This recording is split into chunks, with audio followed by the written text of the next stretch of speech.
Thrissur ഒല്ലൂരിൽ road നിർമ്മാണം പൊതുമരാമത്ത് വകുപ്പ് പാതി വഴിയിൽ ഉപേക്ഷിച്ചതോടെ നാട്ടുകാർ പ്രതിസന്ധിയിലായി. രണ്ടടി ഉയരത്തിൽ ഓട നിർമ്മിച്ചതോടെ വീടുകളിലേക്ക് കയറാനും ഇറങ്ങാനും പറ്റാത്ത അവസ്ഥയാണ്.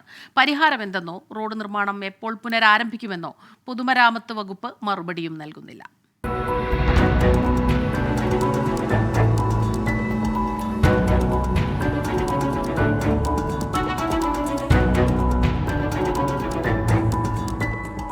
പെരുവാങ്കുളങ്ങര പടവരാട് റോഡിലാണ് ദുരവസ്ഥ.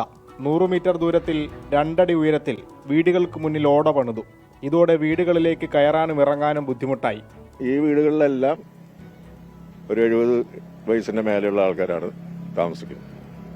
എന്തെങ്കിലും ഒരു ആംബുലൻസോ ഇത് വന്നു കഴിഞ്ഞാൽ എൻ്റെ ഭാഗത്ത് 3 വീട്ടിലുള്ളവർ പ്രായമുള്ളവരാണ്. അപ്പം അങ്ങനെ വരുമ്പോൾ ഒരു ബുദ്ധിമുട്ടാണ്. വാഹനങ്ങളെല്ലാം മറ്റു വീടുകളിലാണ് പാർക്ക് ചെയ്യുന്നത്. പ്രായമായവർ താമസിക്കുന്ന വീടുകളിലുള്ളവർക്കാണ് ആശങ്ക. കാറുണ്ട്, സ്കൂട്ടറുണ്ട്, അതൊക്കെ വല്ലയിടത്തും കൊണ്ടിട്ടേക്കണ്. ഞങ്ങൾ വരും, പക്ഷെ ഞങ്ങൾക്ക് വണ്ടി ഇറക്കാനായിട്ട് അസുഖങ്ങളുള്ള ആൾക്കാരാണ്, നടക്കാൻ ബുദ്ധിമുട്ട്. അപ്പൊ ഞങ്ങൾക്ക് വാഹനം ഇറക്കാൻ ഒരു സൗകര്യം വേണ്ടാണ്. ഇവിടെയെങ്കിലും ഞങ്ങൾക്ക് കട്ട് ചെയ്ത് തരേ, വാഹനം ഇറക്കേണ്ട ഒരു സൗകര്യം ചെയ്തു തരണം. വീതി കുറഞ്ഞ റോഡിൽ ഓട പണിയുമ്പോൾ റോഡ് വീണ്ടും ചെറുതാകും. എന്തിനാണ് റോഡിന്റെ ഉയരം കൂട്ടുന്നതെന്ന് നാട്ടുകാർക്കും പിടിയില്ല. ഞങ്ങൾ എത്ര കാലം ഇതിങ്ങനെ സഹിച്ചുകൊണ്ടിരിക്കണം. വണ്ടിയൊന്നും കയറ്റാൻ പറ്റുന്നില്ല, വയസ്സായവർക്ക് അവിടെ നിന്ന് ഇങ്ങോട്ട് വരാൻ പറ്റുന്നില്ല. അപ്പൊ അതിനുള്ള ഒരു മറുപടി ഇതുവരെ കിട്ടിയിട്ടില്ല.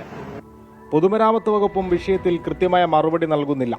സ്ഥലം MLA കൂടിയായ മന്ത്രി K. രാജനെയും നാട്ടുകാർ പരാതി അറിയിച്ചിട്ടുണ്ട്.